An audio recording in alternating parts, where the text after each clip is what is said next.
Selamat pagi, siang, malam Bapak Ibu dosen sekalian. Saat ini kami dari kelompok 9 KKI KPP akan mempresentasikan hasil review artikel jurnal kami yang berjudul Forward Contract as an Exchange Rate Fluctuation Research. Is it effective? Next.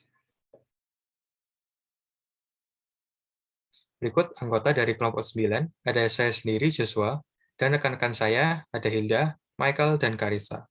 Next. Berikut juga jurnal-jurnal yang kami gunakan sebagai dasar penulisan review artikel kelompok kami. Selamat menyaksikan presentasi kami.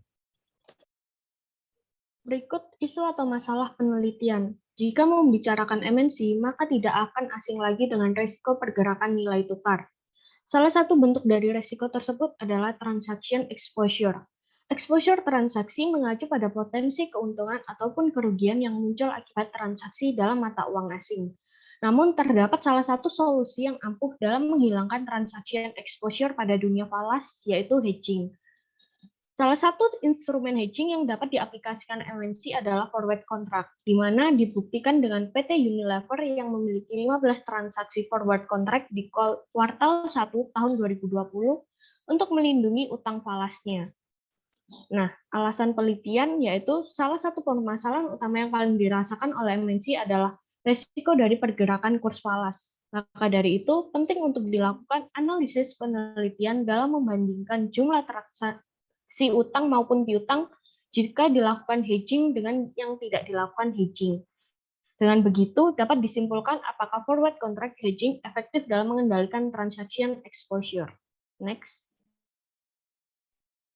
Masuk pada bab 2. Untuk pertama-tama kita akan membahas terkait tinjauan pustakanya, yaitu yang pertama pergerakan nilai tukar. Nilai tukar dapat dikatakan sebagai sebuah perjanjian yang dikenal sebagai kurs terhadap pemenuhan biaya pada saat ini maupun di kemudian hari melalui dua mata uang pada masing-masing negara. Yang kedua, exposure dalam MNC. Exposure dalam MNC ini terbagi menjadi 3 jenis, yaitu transaction exposure, economic exposure, dan translation exposure. Untuk jenis yang pertama, yaitu transaction exposure, muncul ketika transaksi perusahaan dinyatakan dalam valuta asing, sehingga beresiko terhadap pergerakan atau fluktuasi kurs.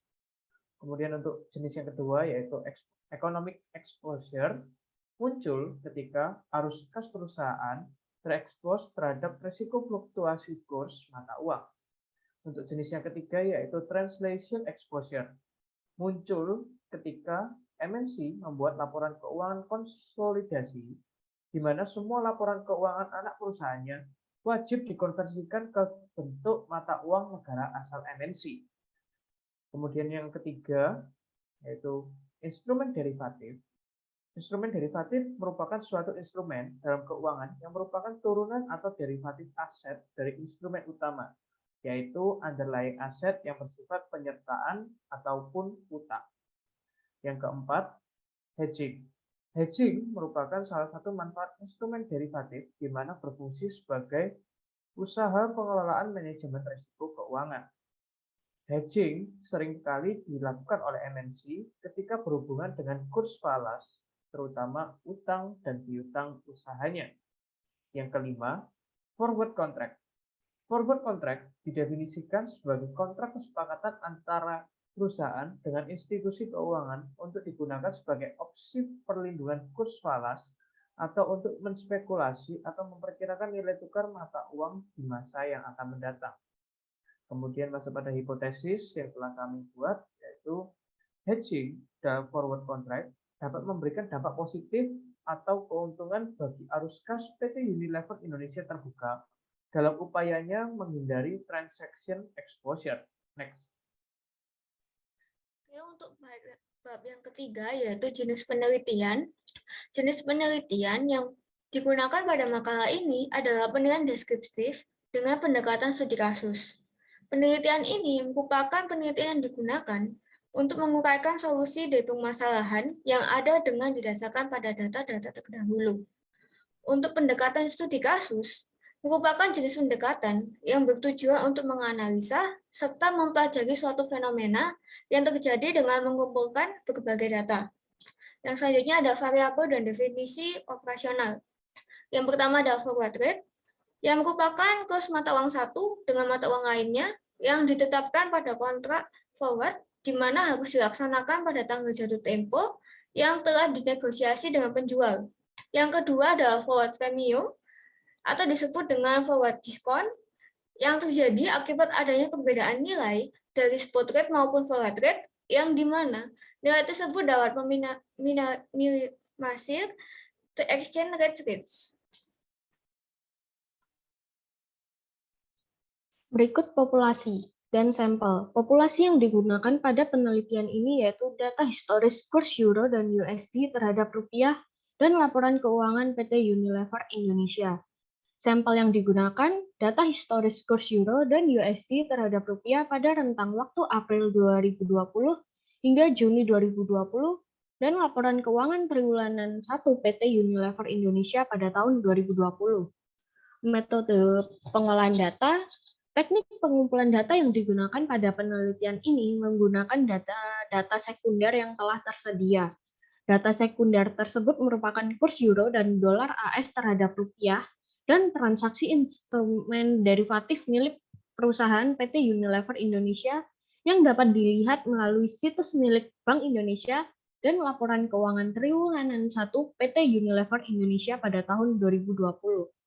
Teknik analisis data ini dimulai dari merangkum dan menulis besaran nominal dan tanggal yang tersedia hingga penarikan kesimpulan terhadap hasil perbandingan yang telah dilakukan sebelumnya untuk menilai kebenaran hipotesis. Next. Rancangan pengujian hipotesis. Untuk yang pertama, diterima. Hipotesis diterima jika hasil dari perhitungan besar transaksi utang mata uang asing dengan hedging forward contract lebih kecil dari transaksi utang yang tidak dilakukan hedging.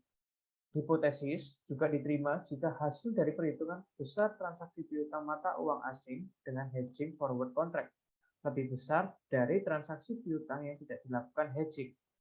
Kemudian untuk poin yang kedua ditolak. Hipotesis ditolak jika hasil dari perhitungan besar transaksi utang mata uang asing dengan hedging forward contract lebih besar dari transaksi utang yang tidak dilakukan hedging.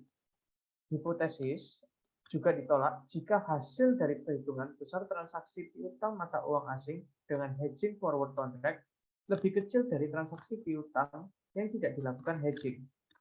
Next. Berikut bab 4, hasil penelitian dan hasil pembahasan untuk jurnal utama.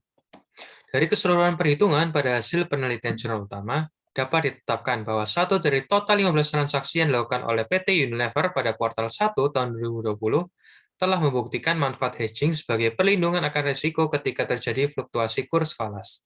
Pernyataan tersebut dibuktikan dari tingkat premi sebesar 4,58% atau premi positif. Premi positif ini menunjukkan spot rate lebih besar daripada forward rate, di mana dalam transaksi utang falas, semakin besar spot rate, maka semakin besar utangnya. Sementara itu, 14 dari 15 transaksi yang dilakukan PT Unilever terbuka di luar negeri tidak memenuhi persyaratan untuk dilakukan hedging terhadap variasi kurs mata uang asingnya, atau premi negatif. Premi negatif tersebut menunjukkan spot rate lebih kecil dari forward rate, sehingga dalam transaksi utang falas, semakin kecil spot rate, maka semakin kecil utangnya. Next. Berikut hasil penelitian dan hasil pembahasan jurnal pendukung pertama. Total piutang falas tanpa hedging milik eksportir barang ekonomi Sumatera Utara adalah sebesar 108 sekian miliar rupiah. Dan keseluruhan piutang eksportir dengan hedging forward contract adalah sebesar 109 sekian miliar rupiah. Piutang dengan hedging jatuh lebih besar dari piutang tanpa hedging yaitu sebesar 604 sekian juta rupiah. Artinya, eksportir barang ekonomi di Sumatera Utara akan merugi besar jika tidak membeli forward contract dikarenakan piutangnya mengecil dalam kondisi open position atau tanpa hedging. Sehingga semakin besar piutang, maka semakin baik. Dapat disimpulkan, hedging forward contract memberikan dampak positif dalam mengendalikan transaction exposure.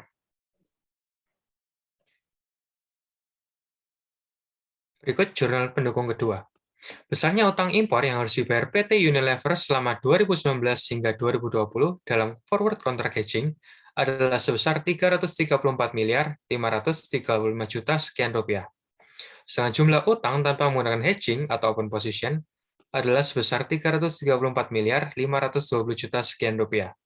Dari data tersebut, PT Unilever Indonesia mengalami kerugian dalam menangani exposure falas pada kuartal 4 tahun 2019 hingga kuartal 3 tahun 2020, yaitu sebesar 15.993.000 jika melakukan forward contract hedging.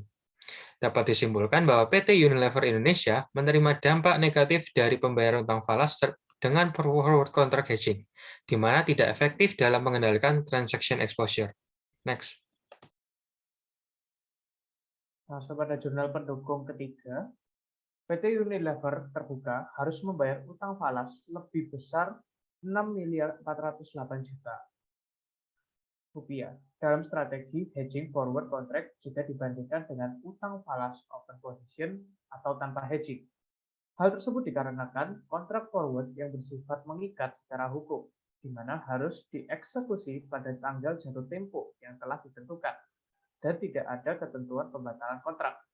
Sehingga berdasarkan hasil yang didapat, hedging forward contract berdampak negatif bagi arus kas PT Unilever Terbuka dalam pembayaran utang falas di tahun 2016. Next.